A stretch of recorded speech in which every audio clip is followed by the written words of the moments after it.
Dans la vidéo sur les 1h59:40 de Kipchoge sur la distance marathon, j'ai eu, et je m'y attendais, des commentaires négatifs me trouvant naïf, voire à côté de la plaque sur les raisons qui ont permis de courir ces 2 heures au marathon.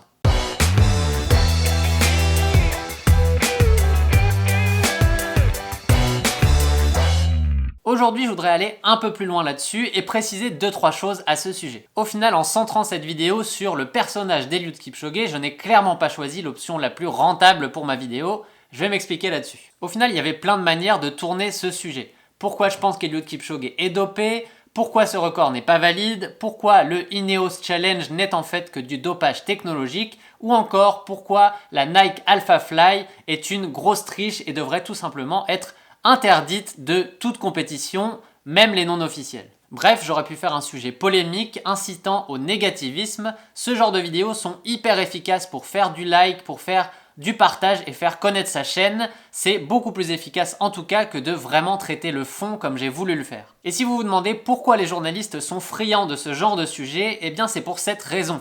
Les sujets qui polarisent, où il y a des gens qui sont totalement pour ou totalement contre, sont les meilleurs sujets en termes d'audience journalistique. Ils suscitent forcément une réaction positive ou négative et ça, c'est très bon pour avoir un article qui soit viral. Bref, on appuie là où ça fait mal et clairement, ce n'est pas la philosophie que j'aime utiliser dans mes contenus. Ce que je veux, c'est apporter de la valeur aux gens qui regardent mes vidéos. Je veux essayer d'apprendre à tout le monde ce qu'on peut tirer de ce genre de performance pour nos performances de coureurs amateurs. Et je peux vous dire que ça prend énormément plus de temps, de réflexion et de création de traiter le sujet de cette manière. Car pour faire une vidéo polémique, ça ne demande vraiment pas grand chose. Un titre polémique, quelques questions qui fâchent et 2-3 arguments bien placés et hop, l'affaire est dans le sac. Mais personnellement, je l'ai déjà dit, je préfère laisser ça aux autres. Surtout qu'il y a quelque chose de fondamental dans ma démarche, c'est qu'évidemment, je ne me voile pas la face. Je sais que la Nike Alpha Fly, avec ses 3 plaques carbone et le coussin d'air qu'il y a entre les plaques, devient évidemment un petit peu un ressort. Je sais aussi que la configuration du Ineos Challenge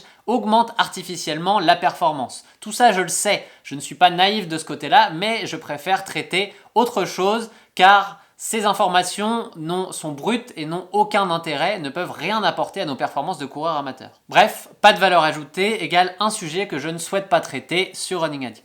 Et pour les soupçons de dopage, personnellement, je suis pour la présomption d'innocence jusqu'à ce qu'on ait des preuves avérées de quelque chose. Ou au moins des éléments réels qui amènent un gros doute. Le fait que beaucoup de Kenyans soient dopés n'est au final en aucun cas une preuve.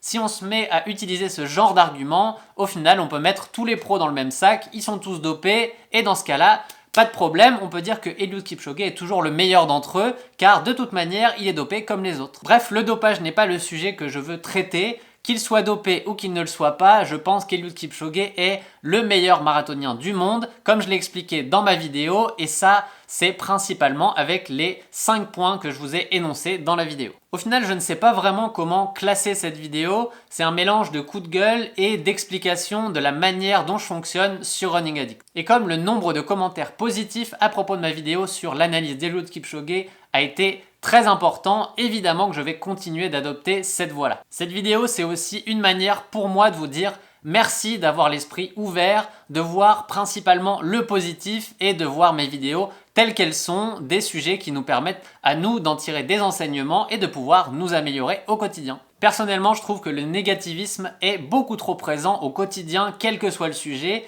et ça fait vraiment plaisir de pouvoir échanger avec des gens qui ont un état d'esprit positif. Donc encore une fois, j'espère que vous serez nombreux à commenter cette vidéo et qu'on pourra échanger dans la bonne humeur comme d'habitude.